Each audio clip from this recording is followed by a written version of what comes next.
Ni kwa sababu unajilinganisha na watu. Mtazama Yesu.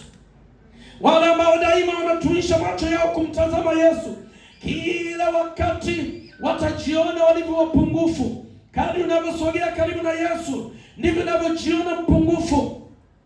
Kwa baadhi ya watu nipa changamoto kidogo.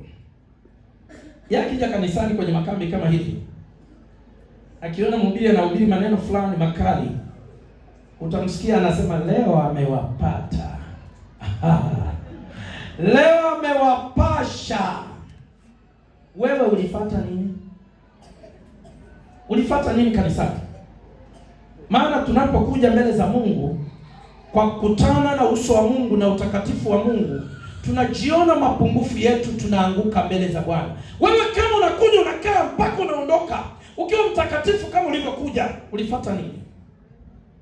Hujamuona Bwana. Hujaruhusu moyo wako kuangalia kile Bwana anachosema. Mbona umepata hasara kubwa? Kama hubiri linahubiriwa tangu mwanzo mpaka mwisho, wewe unaona tu ni wengine ndio walikuwa wanazungumziwa, hujapata chochote.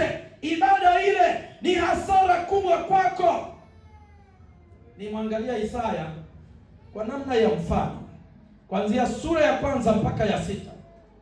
Ana ole nyingi anazozungumza juu ya wengine. Ole wao si waliofanya nini, ole wao si walifanya nini.